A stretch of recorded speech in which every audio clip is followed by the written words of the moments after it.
ભરતભાઈ સોંદરવાનું જે શંકાસ્પદ મોત થયું છે કે આ કેસની અંદર દૂધનું દૂધ અને પાણીનું પાણી કરે, પણ ભરતના કેસમાં 2 મહિનાના 8 દિવસ થવા છતાં આજ દી સુધી પોલીસ કોઈ તારણ ઉપર આવી હોય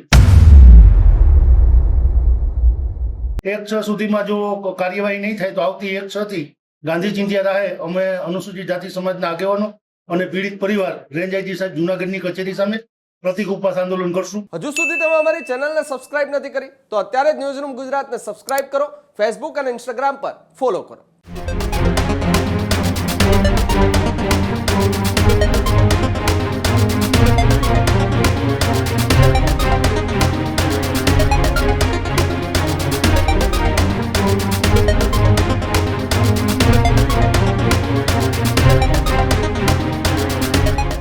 જૂનાગઢ જિલ્લાના માળિયાહાટીના તાલુકાના જુથલ ગામના દલિત યુવા આગેવાન ભરત સોંદરવાના શંકાસ્પદ મૃત્યુ અને હત્યા કેસમાં 2 માસથી વધુ સમય વીતવા છતાંય પોલીસ તપાસમાં કોઈ પ્રગતિ ન જણાતા અનુસૂચિત જાતિ સમાજમાં હવે ભારે રોષ જોવા મળી રહ્યો છે। આ મામલે સત્ય બહાર લાવવા અને પીડિત પરિવારને ન્યાય અપાવવા માટે જૂનાગઢ જિલ્લા અનુસૂચિત જાતિ સમાજના આગેવાનો દ્વારા રેન્જ આઈજી કચેરી ખાતે આવેદનપત્ર પાઠવી અને તીક્ષ્ણ માંગો કરવામાં આવી છે અને જો આ માંગો ન સ્વીકારવામાં આવે તો આવનારા સમયમાં જૂનાગઢ ખાતે મોટા આંદોલનના એંધાણો પણ વ્યક્ત કરાયા છે। શું છે આખો મામલો અને કેમ અનુસૂચિત જાતિના આગેવાનોએ જૂનાગઢ રેન્જ આઈજી કચેરીએ પહોંચ્યા, વિગતે ચર્ચા કરી આ અહેવાલમાં। જુથળ ગ્રામ પંચાયતના સામાજિક ન્યાય સમિતિના તત્કાલીન ચેરમેન ભરત સોંદરવાની ગત તારીખ 7/3/2026ના રોજ ગીર સોમનાથ જિલ્લાના તાલાળા તાલુકાના રમચેરી ગામેથી શંકાસ્પદ હાલતમાં મૃતદેહ મળી આવ્યો હતો। આ અંગે તાલાળા પોલીસ મથકમાં બીએનએસની કલમ 103(1) અને 115(2) મુજબ ગુનો દાખલ કરવામાં આવ્યો હતો। જો કે ઘટનાને 2 મહિના વીત્યા છતાંય આ કેસમાં ગીર સોમનાથ પોલીસે હત્યાના ચોક્કસ કારણો કે આરોપી સુધી પહોંચવામાં નિષ્ફળ રહી હોવાના આરોપે સમાજના આગેવાનો દ્વારા કરવામાં આવી રહ્યા છે।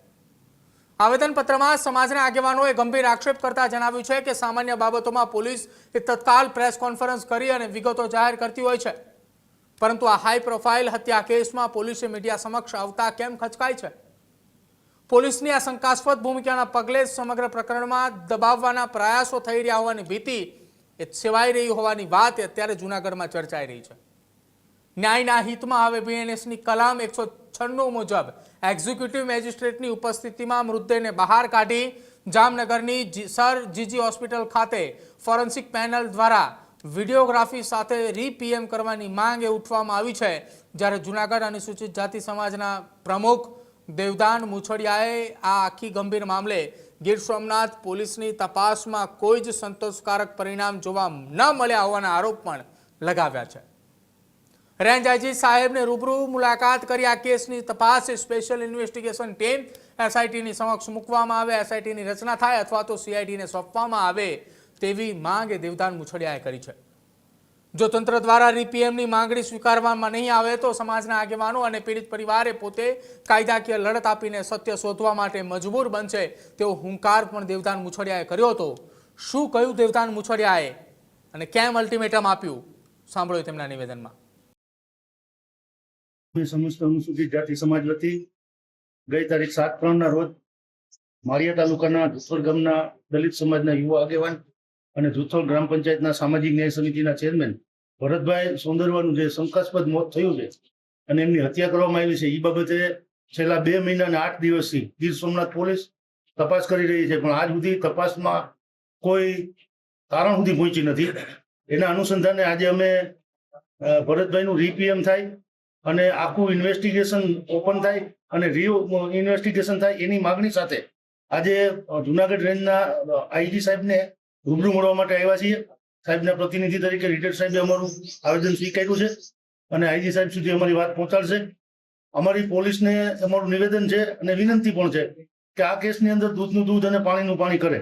સામાન્ય કેસોમાં પણ પોલીસ પ્રેસ કરતી હોય છે, લોકો સુધી માહિતી પહોંચાડતી હોય છે, પણ ભરતના કેસમાં 2 મહિનાના 8 દિવસ થવા છતાં આજ દી સુધી પોલીસ કોઈ તારણ ઉપર આવી હોય એવું જનતાના કે લોકોના કે સમાજના ધ્યાન ઉપર આવ્યું નથી। એટલે આ બાબતે પોલીસ થોડું ગંભીરતાથી લઈ અને આ આરોપીઓને શોધી અને એમના વિરુદ્ધ કડક કાર્યવાહી કરે એવી સમગ્ર સમાજ વતી અમારી માંગણી. પછી પહેલી તારીખ સુધીમાં જો બધા અને આ બાબતે આવતી તારીખ 1/6 સુધીનો અમને તંત્રને ટાઈમ આપ્યો છે. 1/6 સુધીમાં જો કાર્યવાહી નહીં થાય તો આવતી 1/6 થી ગાંધી ચિંધ્યા રાહે અમે અનુસૂચિત જાતિ સમાજના આગેવાનો અને પીડિત પરિવાર રેન્જ આઈજી સાહેબ જુનાગઢની કચેરી સામે પ્રતિક ઉપવાસ આંદોલન કરશું, જેની તંત્ર નોંધ લે. આવેદનપત્રમાં તંત્રને અલ્ટિમેટમ આપતા જણાવ્યું હતું કે જો 15 દિવસમાં એટલે કે તારીખ 1/6/2026 સુધીમાં આ કેસમાં નક્કર કોઈ કાર્યવાહી નહીં કરવામાં આવે તો દૂધનું દૂધ અને પાણીનું પાણી નહીં થાય તો અનુસૂચિત જાતિ સમાજના આગેવાનો અને પીડિત પરિવાર જૂનાગઢ સ્થિત રેન્જ આઈજી કચેરીની સામે ગાંધી ચિંધ્યા માર્ગે પ્રતિક ઉપવાસ આંદોલન શરૂ કરશે. સમાજમાં વ્યાપેલી અશાંતિ અને ન્યાય માટે તત્પરને હવે આ ધ્યાને લઈ વહીવટીતંત્રએ તત્કાલ પગલાં ભરે તેવી માંગ ઉઠી છે.